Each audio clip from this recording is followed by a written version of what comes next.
Hey, it's John at Tinderbox Arts. So the title of this video is the best motorcycle oil in the world, and it's clickbait. What we're really going to talk about here is the idea that there are no real major differences among brands of oil.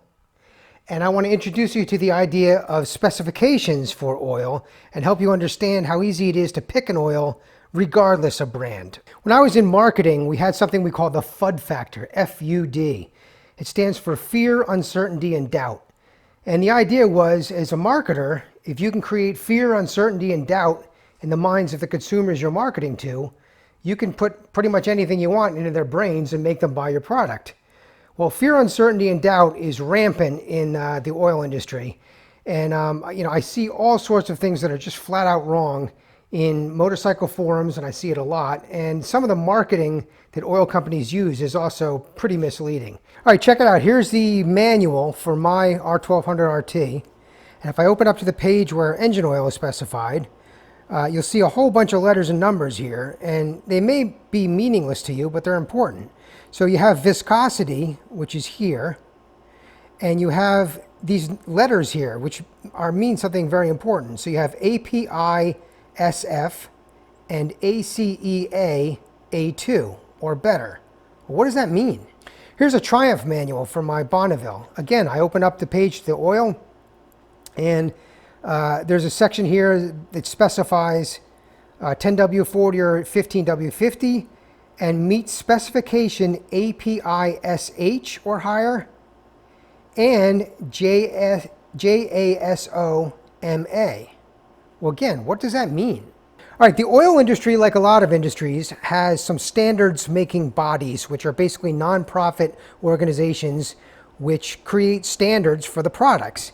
And if you see a label on a bottle of oil that has a certain standard, that means that that company has paid one of these standards bodies the right to use that label, and that body has certified that that product meets a certain standard. So you can't just go throwing this on a bottle of oil. You have to pay for it, and you have to certify that your product meets these standards. Now, in America, there's the API standard, which is American Petroleum Institute. In the European Union, there's ACEA. To be honest with you, I don't even know what it stands for. And there's also another standards body which motorcyclists need to be aware of, which is the JASO. Okay? So those are three standards bodies that we need to get familiar with. Now, the standards that these bodies put out have very specific technical specifications, but for the consumer, they try to give you some easy way of understanding it. So the API standard has a two-letter, designation here, which changes not necessarily every year, but occasionally. And when one historically, I should say, when one becomes available, the previous standards get kind of rolled up into it. So if you meet a standard in this year, historically, standards that were available in previous years were also included in the new standard. The BMW manual that we were just looking at specified SF, which is right here. And actually, that's an older standard, which is somewhat ironic because that book is for a 2012 model, but this is going back to 1988. Well, what they're saying is that's the minimum standard. Now, if you buy an oil with a standard above that, that's fine. Trouble is, you have to know what these designations are, and they aren't necessarily easy to understand. So SF was prior to SG.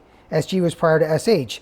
So when you get a bottle of oil, you may see SN on it and think, well, that doesn't meet the standard that I need. I need SF. Well, that's fine because this older standard is rolled up into this newer standard. Having said that, I do have to caution you that in the future, that may not necessarily be the case because I'll explain in a minute, but the automotive world is going through a lot of different changes as far as oil and engines. So the historic record may not be the same in the future. Just keep that in mind. Now, if we look at ACEA standards, again, you have a series of numbers and letters here, which you sort of just have to know. And again, an older standard is rolled up into the newer standard. So, you know, the BMW manual there specified an A2. Well, that's no longer here, but there's an A3 and a A5, I should say. So, you know, the newer standard is fine. You just got to know where you stand. All right, then we have to talk about the JASO standard. Now, this relates directly to motorcycles. Now, in the case you don't know, there's two different types of clutches in motorcycles, and they're commonly referred to as a dry clutch or a wet clutch. A dry clutch is basically like a car or a truck. There's a single disc usually, and it's dry. It's not bathed in any kind of oil or anything, and it works just like a car or a truck. A wet clutch is actually more common among motorcycles, and a wet clutch is bathed in engine oil. So the same oil that is circulating around your engine is also circulating around the friction plates in the clutch. As a result, you can't use just any oil, or you shouldn't use just any automotive style oil in a motorcycle with a wet clutch, because it'll screw up the clutch plates. It's not going to work right. So this standard exists to make sure that the friction characteristics of the oil are correct for a wet clutch in a motorcycle. And they also include these other standards that we were talking about, the API, the ACEA, and there's actually another standard, ILSAC. So the JASO standard is above and beyond the API or ACEA standard. It includes those standards, and it's adding, you know, basically a test to understand the friction characteristics of the oil. So when that Triumph manual specified a JASO MA standard, it also included, in the case of the Americas, an API standard of one of these, SG, SH, SJ, SL, or SM. It had to be one of those. Now, if we look back at that manual, Triumph also specifically mentioned SJ, SK, or SL, okay? So those are in there, SJ and SL. So there are multiple standards to understand, but if you have a wet clutch in your motorcycle, what's important is you look for a JASO standard in the oil that you buy. If you have a dry clutch, okay, then you do not need a JASO standard oil. However, if you bought one, it would probably be all right. We'll talk about that. But what you will need to look for is either an API standard or an ACEA standard with a dry clutch. All right, let's look at some random bottles of oil I have just sitting around in the garage. Here's one that says on the back here it meets API SN+, and all previous API standards, SN, SM, and SL. And this is typical of the kind of language that you'll be looking for. So it meets API SN. If we go to the chart, SN is right here, and the chart claims it's for 2020 and older. So that means SN meets the 2020 standards and all these other ones that led before it. Now look at this oil. This is a motorcycle specific oil. It actually mentions wet clutch protection on the bottle. But what does that mean? Let's look on the back. And on the bottom here, you'll see it says meets or exceeds JASO MA2 and API SL. So this would be fine for that Triumph, for example. But you got to understand there's two different standards here, and both are being mentioned. All right, here's yet another motorcycle specific oil. And again, it mentions JASO MA/MA2 and API SN. Now this is interesting. Check it out. So this oil right here is MA, and this oil that we just looked at a second ago is also MA2 in fact. All right. So they both meet the JASO MA2 standard. However, this one mentions API SN. This one mentions API SL. Well, what does that mean? Let's go back to our chart. The SN is a newer standard. The SL is an older standard. So these two oils, the one that's going to be superior, most likely anyway, is the one meeting the SN standard because it's going to be a higher standard. So they both meet, you know, the standard as far as being used in a motorcycle with a wet clutch, but one of them has a higher standard as far as the base oil. On this bottle of oil, they mention the API SN+, which includes SN, SM, and SL.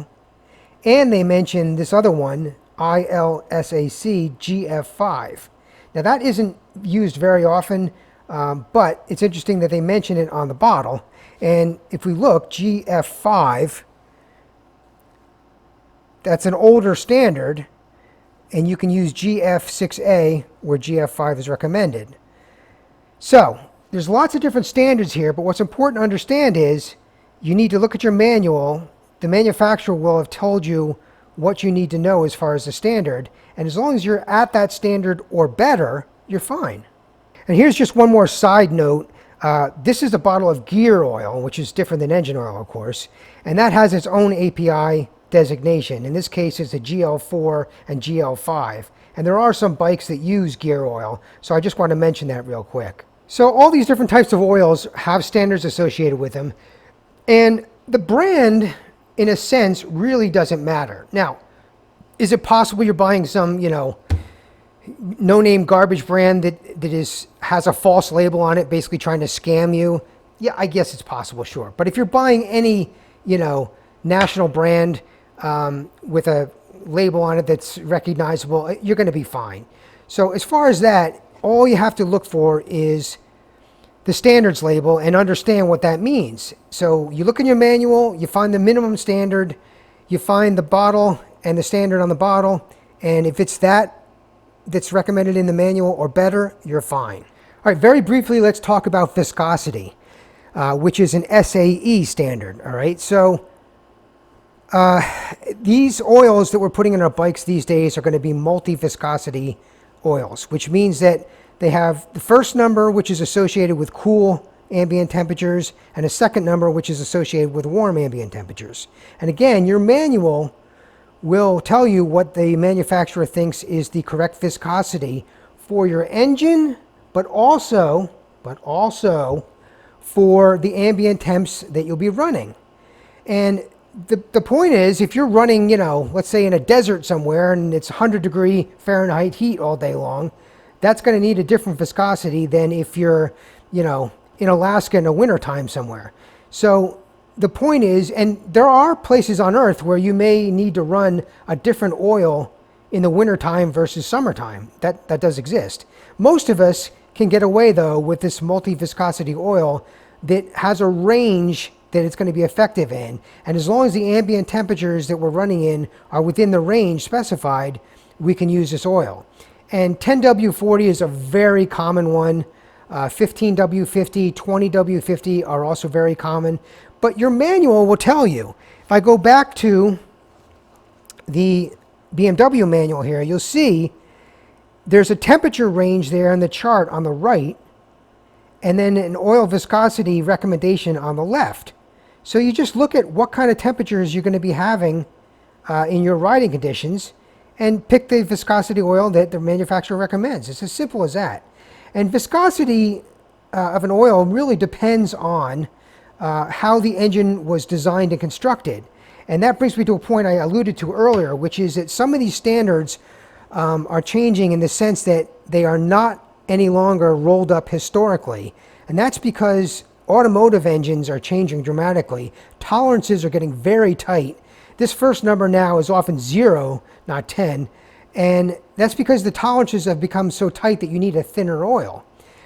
So some of the standards going forward are going to look a little different. So you have to pay attention. But for motorcycles, you know, it's typically going to be something in this range unless you ride in an extreme temperature somewhere. All right, and next I want to talk about full synthetic oil versus conventional oil.